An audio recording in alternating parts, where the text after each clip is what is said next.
LF 밴드의 또 귀한 찬양에 큰 은혜 받으신 줄로 믿습니다. 가사가 담겨 있지 않은 악기 연주로 찬양을 드릴 때면 오늘 이 연주를 통해 하나님께서 나에게는 어떤 말씀을 하실까 오히려 기대하며 듣게 되는 게 있습니다. 가사를 고백하게 되면 단편적인 혹은 단회적인 한 가지 의미가 선포되어지게 되는데요. 악기로 연주하게 되면 그 멜로디와 은유를 통해서 다양하게 또 역사하시고 말씀하실 수 있는 부분이 있기 때문에 그런 기대감이 있습니다. 오늘 쭉 찬양을 눈을 감고 이렇게 들으면서 이 찬양을 통해서 나에게는 어떤 말씀과 은혜를 주실까 이렇게 좀 기다리고 있었는데 예전에 봤던 영화입니다. 니콜라스 케이지가 주연했던 좀 예전 영화인데 패밀리맨이라고 하는 영화가 있습니다. 굉장히 잘 나가는 부유하고 성공한 남자가 하나 나오거든요. 그런데 이제 그 사람이 갑자기 어떤 계기로 인해서 인생이 확 바뀌게 돼요.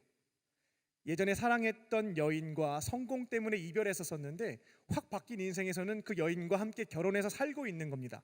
자녀들도 있고요. 살고 있는 공간이 도시 한복판에 수백억짜리 빌딩, 호텔, 거기서 혼자 살았거든요. 근데 시골 마을에 타이어 가게 근처에 이제 살게 되는 겁니다. 자기 직업은 타이어 판매하는 셀러리맨이었고요. 내 인생이 갑자기 막 바뀌게 되니까 처음에 혼란스러움을 겪었지만 비록 시골 마을에서 타이어를 파는 세일즈맨이 되었다 할지라도 사랑하는 여인과 아이들과 함께 살아가는 그 인생이 너무나 행복하다라고 하는 것을 깨닫기 시작했죠. 근데 시간이 됐는데 다시금 예전 인생으로 돌아가 버렸습니다. 그러니까 자신의 그 사랑했던 아내와 아이가 다 사라져 버렸고, 근데 돌아간 인생은 뭐 고층 빌딩에서 모든 걸 다 누릴 수 있는 성공한 사람이었거든요. 마지막에 그 영화를 보게 되면 사랑했던 여인을 수소문에서 만나게 되고 같이 차 한 잔을 하면서 마무리하게 됩니다. 그때 그 영화를 보면서 진짜 행복이란 무엇일까라는 것들을 고민을 많이 했거든요. 오늘 찬양을 들으면서 그 영화가 생각났고요. 하나님께서 지난 한 해 동안 지난 제 인생 가운데 어떠한 은혜를 주셨는가 한번 돌아봤습니다. 사랑하는 사람과 만나 결혼도 하고 자녀도 낳고 너무나 귀한 공동체에서 다양한 선교의 사명도 감당하게 하신 하나님, 나에게 이처럼 큰 은혜 주셨구나. 나에게도 이처럼 행복한 삶을 살아갈 수 있도록 내가 그렸던 인생보다 더 아름다운 인생으로 선물을 주셨구나. 고맙습니다. 감사합니다. 라고 하면서 오늘 LF 밴드가 찬양하는 것 들으면서 그런 메시지와 또 은혜도 경험할 수가 있었습니다. 여러분들도 이렇게 연주가 되면 가사도 없고 이게 뭐지? 하지 마시고요. 잠시 눈을 감고 이 멜로디를 통해서, 이 연주를 통해서 내게 주시고자 하는 성령님의 음성에 민감하게 한번 반응해 보시면 그 순간 나에게 주시는 은혜를 또 충만하게 경험할 수 있다라고 하는 것도 말씀을 전해드립니다. 오늘은 2023년 12월 31일 마지막 날입니다. 이제 내일이면 2024년 갑진년이더라고요. 청룡의 해가 밝는다고 합니다. 올해 2023년 마지막 날 송년주일을 맞이하여 한 해를 돌아볼 수 있는 세 가지 질문을 오늘 본문을 통해서 여러분들에게 전하고자 합니다. 오늘 본문에 등장하는 빌립과 바돌로메라고 하는 두 사람에게는 특별한 사건이 한 가지 발생하게 됩니다. 그리고 그들은 그 사건 이후로 인생이 확 바뀌게 됩니다. 이전까지는 예수님 없이 살았던 제1막이었다면 이 사건 이후 예수님과 함께 살아가는 인생의 제2막을 시작했던 것입니다. 오늘 선포되는 말씀을 통해서 지난 2023년 지난 시간을 아름답게 매듭을 지으시고요. 오늘 본문에 등장하는 빌립과 바돌로메처럼 이제는 새로운 인생 제2막을 예수님과 함께 열어가는 저와 여러분 되시기를 주님의 이름으로 축원합니다. 한 해를 돌아보는 세 가지 질문, 첫 번째 질문입니다. 당신은 올 한 해 동안 예수님을 만났습니까? 당신은 예수님을 만났습니까? 오늘 본문에서 예수님은 갈릴리로 가는 길에서 빌립에게 찾아가신 것을 볼 수가 있습니다. 빌립을 만나러 가셨습니다. 빌립이 예수님 한번 만나봐야지 라고 해서 달려갔던 것이 아닙니다. 예수님이 빌립의 삶의 현장으로 찾아가셨습니다. 이처럼 저와 여러분이 믿는 예수님은 멀리 계시지 않고요, 우리의 삶의 현장으로 찾아오시는 분인 줄로 믿습니다. 2000년 전 빌립과 바돌로메에게 찾아가신 예수님은 지금 현대를 살고 있는 저와 여러분에게도 여김없이 찾아오시는 분이라는 것입니다. 이미 여러분의 마음의 문 밖에 서서 오랜 세월 동안 문을 열심히 두드리면서 음성을 들려주신 분, 난 널 만나러 왔다라고 말씀하신 분이 예수님이신 것입니다. 우리가 그분의 음성을 다양한 통로를 통해서 듣고 마음의 문을 열게 되면 어렵지 않게 예수님을 만날 수가 있다는 것입니다. 그래서 많은 경우에 십자가 복음을 듣고 내 마음 문 밖에 서서 기다리고 계시는 예수님을 문을 활짝 열고 모십니다. 영접 기도를 통해서 내 안에 예수님을 모셔드리는 것이죠. 여기까지는 하나 어렵지도 않고 지키는 대로 할 수가 있습니다. 그런데 그 이후부터 한 가지 고민과 갈등이 생기는 것이 사실입니다. 예수님을 모셔드렸는데 그러면 예수님과 내가 만난 거잖아요. 만났다고 하면 뭔가 특별한 사건과 어떤 그런 경험들이 있어야 될 텐데 그게 없는 겁니다. 영접은 했는데 그분이 정말 나에게 오셨는지에 대한 어떤 체험, 경험, 감정 이런 것들이 없다라는 겁니다. 성경에 기록되어 있는 것처럼 예수님을 딱 영접했을 때에 내 병이 딱 낫든지 뭐 기적이 일어나든지 뭐 오순절 교단처럼 내가 방언을 막 하든지 이런 즉각적인 체험이 나에게 발생하게 되면 진짜 예수님이 내 안에 오셨구나라고 확신할 수 있겠는데 이런 체험이 없습니다. 그리고 다른 누군가처럼 십자가 복음을 듣고 예수님을 딱 영접했는데 막 눈물이 막 흐르기 시작하는 거예요. 하나님의 아들이신 분이 날 위해 이 땅에 오셨고 내 죄 때문에 십자가에 달려 돌아가 죽으셨고 내가 뭐라고 나 때문에 그 귀하신 분이 목숨 바쳐 죽으셨는가, 날 위해 희생하셨는가, 막 고맙고 감사해서 막 눈물이 펑펑 쏟아지는 거죠. 눈물콧물 쏟아가면서 회개하고 또 제사함 받고 하나님의 자녀 되었다고 하니까 막 내 안에 막 기쁨이 샘솟기도 하고 이와 같은 감정이 뒤따르게 되면 내가 예수님 영접하니까 이런 감정이 뒤따르는구나, 체험 주시는구나 확신할 수 있겠는데 뭐 이런 감정의 변화도 일어나지 않는 겁니다. 그래서 혼란을 겪습니다. 나는 복음을 들었고 부활하신 예수님 내 마음의 문 밖에 서서 기다리신다고 해서 영접 기도를 통해서 내 안에 모셔드렸고 그런데 그분을 모신 이후에 어떠한 감정도 어떠한 체험도 일어나지 않다 보니까 혼란스러운 겁니다. 진짜 오신 게 맞아? 나는 예수님 만난 거 맞아? 뭐 이런 겁니다. 말씀을 한 가지 드리겠습니다. 성경이라고 하는 것은 진리입니다. 불변하는 진리입니다. 그리고 우리가 믿는 하나님은 이랬다가 저랬다가 한 입 갖고 두 말 하시는 분도 아닙니다. 한번 선포하신 말씀은 성경에 기록되어 있는 내용은 철저하게 지키시는 분입니다. 이걸 신학적으로 언약에 신실하신 분이라고 표현을 하는데 쉽게 말씀을 드리자면 하나님은 말씀하신 것, 언약, 약속하신 것은 목숨 바쳐 지키시는 분이라는 뜻입니다. 성경 말씀에서 예수님이 부활하신 뒤에 내 마음의 문 밖에 서서 기다리고 계신다고 했고 문을 두드리신다고 했고 음성을 들려주신다고 했고 그 음성 듣고 문을 열면 들어와서 잠깐 머물다가 떠나는 손님 말고요 더불어 먹고 마시는 식구, 가족이 되신다라고 약속해 주셨습니다. 언약에 신실하신 예수님 역시 한 입 갖고 두 말 하시지 않는다라는 겁니다. 우리가 모시게 되면 그분은 나와 영원히 함께 하십니다. 그런데 왜 특별한 체험과 이 감정의 변화라고 하는 것이 나에게는 없는 것일까? 이거는 걱정하지 않으셔도 되겠습니다. 기다려 보시면 돼요.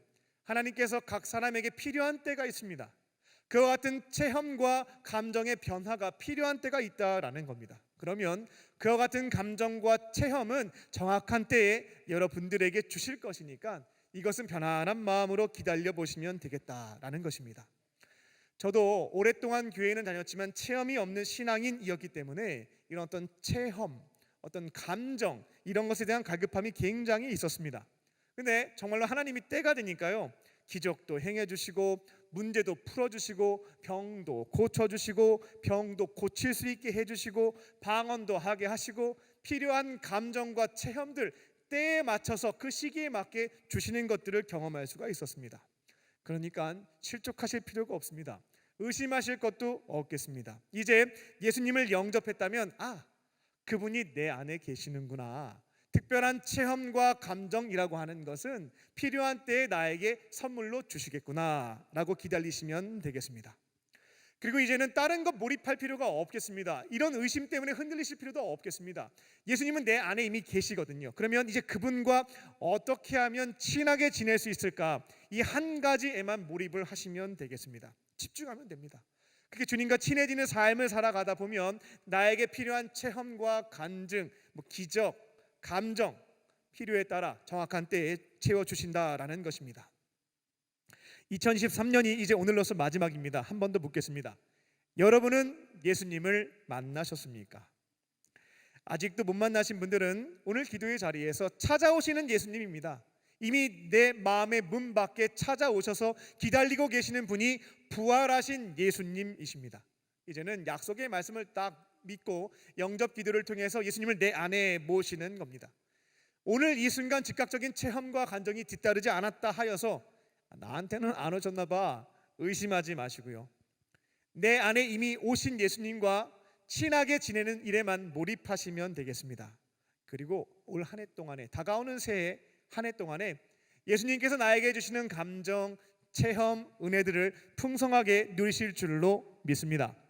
다가오는 새해에는 예수님을 내 안에 모시고 그분과 친하게 지내며 승리하는 삶을, 인생체 2막을 출발하는 저와 여러분 되시기를 주님의 이름으로 축원합니다. 두 번째 질문입니다. 당신은 예수님을 따르고 있습니까? 당신은 예수님을 따르고 있습니까? 예수님은 빌립에게 찾아가셨습니다. 그리고 그에게 이처럼 명령하셨죠. 나를 따르라. 예수님의 간편한 명령이었습니다. 나를 따르라. 이는 헬라어로 아콜루데이인데 현재 명령형이 쓰여져 있습니다. 앞으로 따라와 이런 게 아니고요. 지금 당장 나를 따라라 라는 뜻을 갖고 있습니다. 그리고 이는 한 번으로 끝나지 않고 계속해서 뒤쫓아와라 라는 의미를 가지고 있습니다.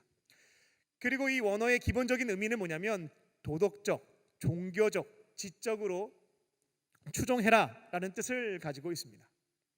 지금 예수님은 빌립에게 만남을 가지신 뒤에 나를 마음껏 이용해 라고 얘기하시지 않았고요.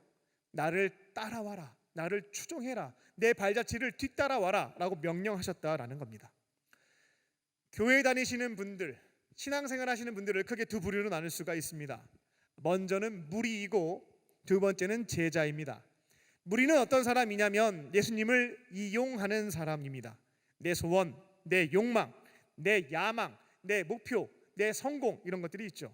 이것을 위해서 어떻게든 예수님의 마음을 얼레고 달래서 이용하려고 하는 사람들이 바로 무리입니다. 그러면 제자는 무엇인가? 예수님을 이용하는 사람이 아닙니다. 오늘 본문에 나온 것처럼 예수님을 따르는 사람, 내 모든 것을 버려놓고 예수님의 삶의 발자취와 그 행적을 따라가는 사람, 세상과 반대되는 말씀을 하신다 할지라도 따라가는 사람이 바로 제자라는 것입니다. 저와 여러분은 무리일까요? 아니면 제자일까요? 무리일 때도 있고 제자일 때도 있어요 라고 답변을 하시는 분들이 많이 있을 겁니다. 내가 무리에 해당되는지 아니면 제자에 해당되는지 너무나 쉽게 분별할 수 있는 방법이 있습니다. 뭐냐면 여러분이 기도할 때 그 내용이 무엇으로 채워져 있는지 체크해 보시면 아이고 나는 오랫동안 교회 다녔지만 무리구나, 야 나는 새가족임에도 불구하고 제자구나 라고 하는 것을 확인해 보실 수가 있겠습니다. 나에게 혹은 소중한 사람에게 이런저런 문제가 발생했습니다. 그때 무리의 기도는 다음과 같습니다. 예수님, 저에게 소중한 나의 사람들에게 이와 같은 문제가 발생했는데 이렇게 저렇게 언제까지 해결해 주세요 라고 통보합니다. 혼자서 원인 분석 다 하고 결과 도출한 뒤에 예수님에게는 명령을 내리는 거죠. 이렇게 해결해 주세요, 다음 달까지 통보하는 것입니다.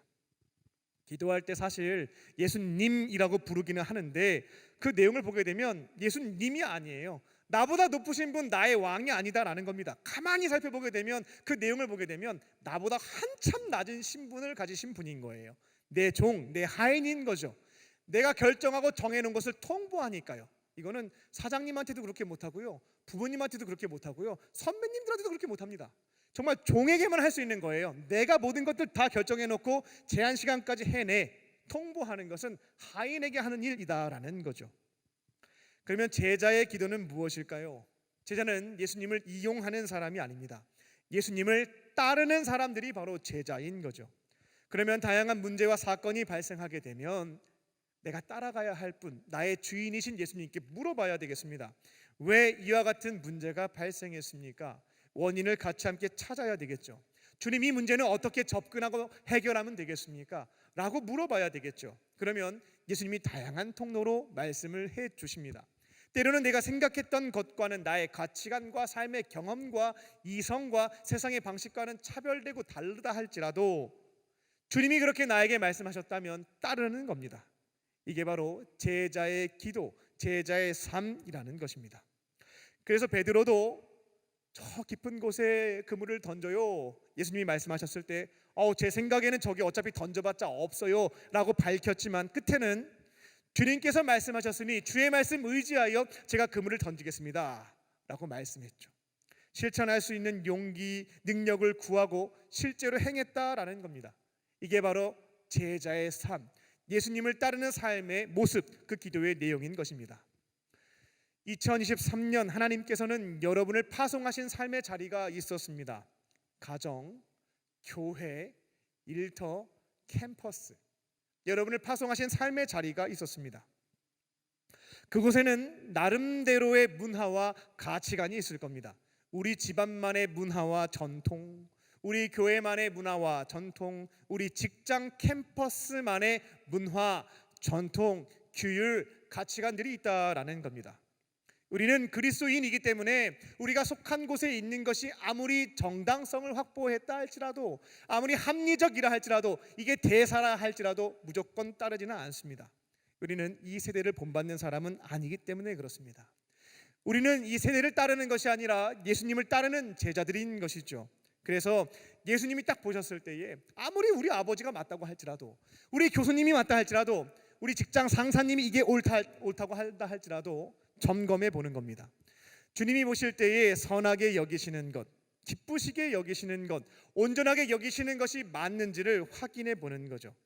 가만히 보니까 이와 같은 전통과 문화와 규율은 내가 따르는 예수님이 보실 때에 기뻐하시고 온전하고 선하게 여기시는 게 맞아 라고 하면 정성을 다해서 적극적인 모습으로 따라야 되겠습니다. 하지만 이게 상반된 겁니다. 그쪽에서는 옳다라고 얘기하는데 나의 주인이신 예수님의 뜻에는 위배가 되는 것이죠. 그때는 선포하고 거절하는 겁니다. 이게 바로 예수님을 따르는 사람, 제자의 삶인 줄로 믿습니다. 개인적인 말씀 드려서 죄송합니다. 저는 25살의 목사가 됐습니다. 28살에는 군인이자 한 가정, 한 아내의 남편이 되었습니다. 29살에는 아버지가 되었습니다. 인생의 중요한 자리에 하나님께서 세우셨을 때 늘 고민했던 것은 그리스도인다운 목사가 되는 건 무엇일까? 그리스도인다운 군인이 되는 것은 무엇일까? 그리스도인다운 남편이 되는 것은 무엇일까? 그리스도인다운 아버지가 되는 것은 무엇일까? 이것을 늘 고민하고 갈등해 왔습니다. 왜냐하면 저는 무리가 아니라 예수님의 명령에 따라 그분을 따르는 제자이기 때문에 그렇다라는 겁니다. 파송받은 삶의 자리에서 예수님을 따르기 위한 고민과 노력들 완벽하진 않지만, 매번 했던 것은 아니지만 그래도 지켜가는 방향성은 늘 붙잡고 살아왔다라는 것입니다. 주변에서 롤모델을 너무나 찾고 싶은데 찾기가 쉽지가 않았습니다. 제가 속한 교단에서도, 제가 몸담고 있는 부대에서도, 가정에서도 그리스도인의 정체성을 지켜가면서 세속적인 문화와 전통과 가치관을 따르지 않고 예수님이 말씀하신 바 그분의 삶의 행적과 가르침을 뒤따라가는 그리스도인다운 군인과 목회자와 남편과 아버지를 찾기가 쉽지가 않았습니다. 날마다 새 길을 열어가기 위해서 기도하고 노력하고 시행착오를 겪어가고 성령께서 인도하여 주시고 지혜를 주셨기에 그나마 여기까지 조금 걸어올 수 있었던 것 같습니다. 앞으로도 남은 인생은 예수님의 길을 따라가는 것, 새 길을 걸어가는 것, 붙잡고 걸어가려고 하는 결단의 마음도 지켜가고 있습니다. 2023년 12월 31일입니다. 한 해 동안 여러분은 예수님을 이용하셨습니까? 아니면 예수님을 따라가기 위해서 파송받은 삶의 자리에서 발버둥 치셨습니까? 2024년에는 예수님이 빌립에게 처음 만나셨을 때 말씀하셨던 것처럼 예수님을 따르는 자가 되실 줄로 믿습니다. 파송받은 가정과 교회와 일터에 나름대로의 문화와 전통이 있을 겁니다. 무분별하게 수용하시면 안 되겠습니다. 예수님이 선하게 여기시는 것, 기뻐하시는 것, 온전하게 여기시는 것이 맞는지 분별해 보시고요. 이거는 주님께서 기뻐하시는 일이 맞다라고 하면 수용하고, 예수님이 슬퍼하시는 것들은 담대하게 거절하며 주의 길로 걸어가는 저와 여러분 되실 줄로 믿습니다. 그렇게 살면 낙오자 되는 거 아니에요? 실패자 되는 거 아니에요? 호구되는 거 아니에요? 두려우실 수도 있겠습니다. 그처럼 살면 호구되는 거 아니야, 낙오자 되지 않아, 실패하지 않아, 하나님께서 너 삶을 책임져 주실 거야 라고 단호하게 권면해주고 이야기해주는 선배님들 찾기 어려울 겁니다. 선배님들의 조언이 없다 할지라도요, 성경 말씀이 언약에 신실하신 하나님께서 약속하셨으니까요, 그 말씀 붙잡고 용기 내서 걸어가 보는 것입니다. 예수님을 택한 사람들, 그 분의 길을 따라가는 자들에게는 필요한 것을 더하여 주시는 분이 우리 주님이신 줄로 믿습니다. 2024년 다가오는 새해에는 예수님을 이용하는 것보다 주님을 따르는 그 삶을 걸어가는 저와 여러분 되시기를 주님의 이름으로 축원합니다. 마지막 세 번째 질문입니다. 당신은 더 큰 일을 경험하고 있습니까? 당신은 오늘 한 해 동안 더 큰 일들을 경험하셨습니까? 빌립은 예수님을 만났습니다. 그리고 시간을 보낸 뒤 나다나엘에게 찾아가게 됩니다. 그리고 내가 메시아를 만났어 라고 하는 것을 가르쳐 줍니다. 모세의 율법과 다양한 선지자들이 이야기했던 우리를 구원하기 위해서 오신 메시아를 내가 만났어 라고 하는 것을 일러주게 된 것입니다. 그러면서 예수는 요셉의 아들이고 나사렛 출신이야 라고 하는 신상 정보도 알려줍니다. 근데 이 신상 정보를 알려준 것이 나다나엘이 예수님을 만나러 가는데 장애물이 되고 말았습니다.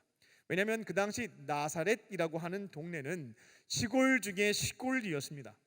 한 100여 명 정도 살았다라고 해요. 그러니까 지금 우리식으로 표현하자면 산골 중에 산골인 거죠. 저 오지에서 어떻게 메시아가 교육을 받고 혹은 메시아가 태어날 수 있겠냐, 이런 질문이 있었다라는 겁니다. 그래서 나는 못 믿겠어, 난 안 갈래 라고 얘기했던 것이 나다나엘의 반응이었습니다. 그때 빌립이 길게 설명하지는 않습니다. 딱 한마디 하죠. 야, 그냥 와서 봐, 와서 봐, 네가 보면 알 수 있어 라고 단호하게 이야기해 줍니다. 빌립은 진짜를 만났기 때문에 길게 설명할 필요가 없었던 겁니다. 원래 자신이 없으면 뭐 소개할 때 말이 길어지는 거거든요. 근데 자신이 있으니까 담백하게 얘기하는 거예요. 야, 길게 설명할 거 하나도 없어, 너가 와서 봐, 진짜 메시아라고 하는 것을 너도 인정하게 될 거야.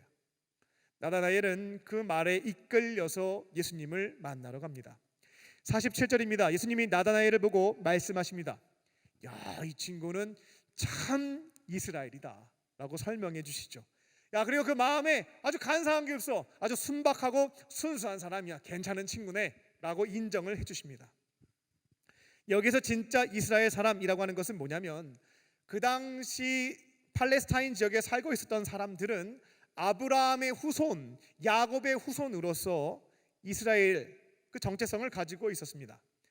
이스라엘 그 혈통은 맞기는 한데요, 그들은 하나님을 잘 믿지 않았습니다.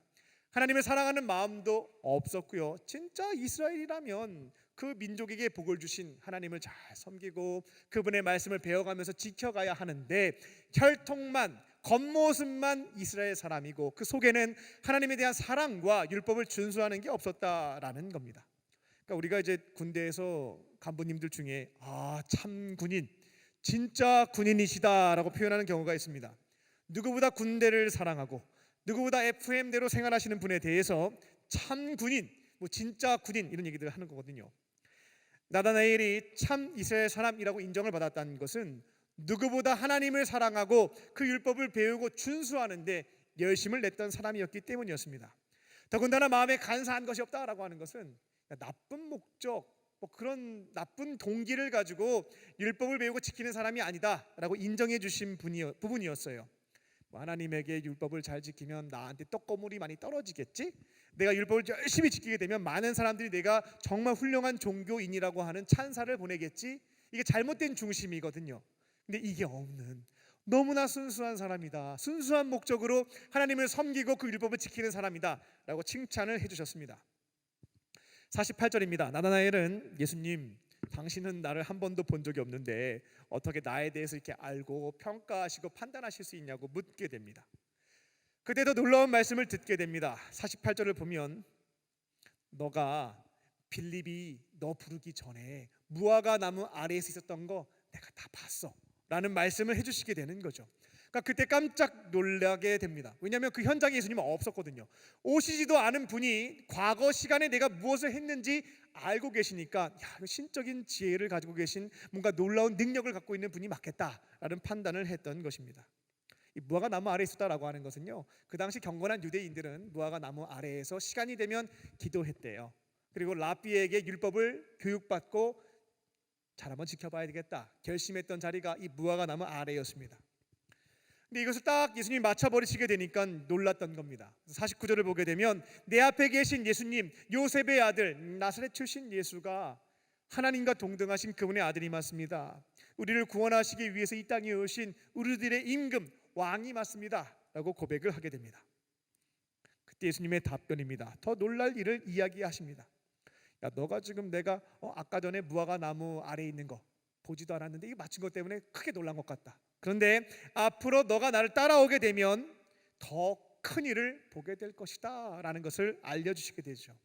51절을 보면 하늘이 열리고 천사가 내 위에 오르락내리락 하는 것도 다 보게 될 거야. 지금 너가 놀란 것보다 더 놀라운 일, 더 큰 일을 경험하게 될 것이다 라고 하는 것을 알려주시게 됩니다. 우리가 예수님을 영접했습니다. 그리고 그분을 따르게 되면 놀라운 일들을 많이 겪게 됩니다. 가장 낮은 차원에서 우리가 경험하는 놀라운 일은 무엇이냐면 병이 낫거나 취업을 하거나 여러 가지 문제가 해결되는 것입니다. 그러니까 내 소원, 타인의 소원에 대해서 응답받는 것, 이게 가장 낮은 단계에서 경험하는 놀라운 일에 해당됩니다. 여러분이 계속해서 예수님 따라가시게 되면요, 이보다 더 큰 일, 더 놀라운 일들을 경험하게 됩니다. 그게 뭐냐면 두 가지가 있습니다. 첫 번째는 죄사함입니다. 우리가 설교 시간에 많이 들었잖아요. 예수님이 2000년 전에 이 땅에 오셨고 내 죄를 대신해서 십자가에 달려 죽으셨고 그분 덕분에 내가 죄사함 받았고 그렇게 하나님의 자녀가 됐고 의인이 됐다. 근데 나중에 죽어서 하나님 앞에 진짜 선 겁니다. 하나님 앞에 내가 심판받기 위해 선 거예요. 그런데 정말 내 죄가 너무나 많은데 하나님께서 말씀하시는 거죠. 내 아들 예수 덕분에 너는 죄 탕감 받았어.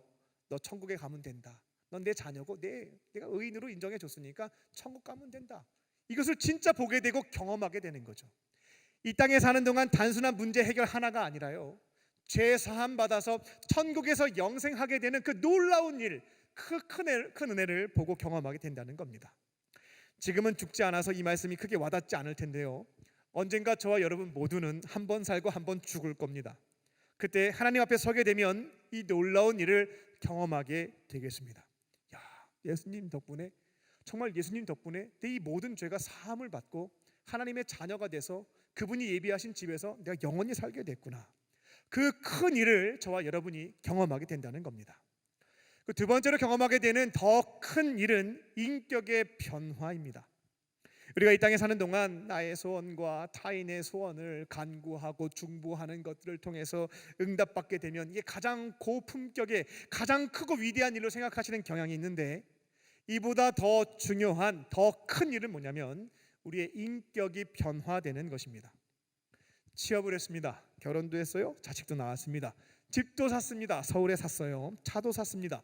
통장에 돈도 두둑합니다. 헬스까지 해서 몸도 튼튼해요. 건강검진 받았는데 문제가 하나도 없대요. 모든 게 완벽합니다. 그런데 부부간의 대화가 없습니다. 성격 차이로 신혼 때부터 갈등이 시작됐는데 이제는 서로의 아무런 감정도 남아있지 않습니다. 각자 애인이 있습니다. 알고 있지만 문제가 될 수 있으니까 모른 척하고 살고 있습니다. 자식들과도 대화가 단절된 지 오래됐습니다. 무슨 말만 하면 자꾸 부모님들한테 짜증만 내고 화를 냅니다. 다만 돈이 필요할 때만 찾아와서 예쁜 척을 합니다. 내가 바라고 원하는 것 다 받았거든요. 강구한 것 다 받았거든요. 근데 불행해요. 삶의 기쁨과 보람과 행복이 없는 겁니다. 그래서 우리가 이 땅에 사는 동안 우리가 신앙생활을 하면서요, 가장 큰 일을 경험하게 되는 것, 가장 큰 은혜를 경험하는 것은 뭐냐면 인격의 변화인 겁니다. 나의 모난 인격이 예수님을 닮게 되는 것, 나의 삶이 예수님을 닮게 되는 것, 이게 바로 가장 큰 일, 가장 놀라운 은혜에 해당된다는 것입니다. 사랑도 없고 기쁨도 없고 화목도 없고 참는 것도 못하고 섬기지도 못하고 선한 일도 못하고 끈기도 없고 분노도 조절하지 못하고 절제도 못해요. 그러니까 성령의 9가지 열매가 나한테는 없어요. 그래서 늘 내 곁에 있는 사람과 다툼이 너무나 잦습니다. 근데 제가 예수님을 영접했습니다. 그리고 예수님을 이용하는 것보다 따라가는 삶을 지켜가기 시작했어요. 그랬더니 어떻게 되나? 예수님을 따라가니까 그분을 닮아가는 거죠. 내 성품이 예수님을 닮아가기 시작하는 겁니다. 사랑도 많고 기쁨도 많고 화목하고 오래 참고 자비와 양선도 베풀고 끈기 있게 해내고 하라면 하고 말면 말고 강단도 생기고 여러 면에서 절제할 수 있는 모습도 나타나고, 그렇게 인류 역사상 가장 매력적이신 예수님의 성품을 닮아가는 겁니다. 이게 바로 이 땅에 사는 동안 여러분이 예수님을 영접하고 그분을 따르게 되면 경험하게 되는 큰 일, 큰 은혜인 줄로 믿습니다. 이제 내일이면 2024년이 시작됩니다. 새해에는 예수님을 내 안에 모시고 이제는 예수님을 자유이용권처럼 이용하는 것보다 예수님을 따르는 일에 몰입하실 줄로 믿습니다. 그리고 더 큰 일을 이 땅에 사는 동안, 그리고 천국에 가서 경험하는 저와 여러분 되시기를 주님의 이름으로 축원합니다.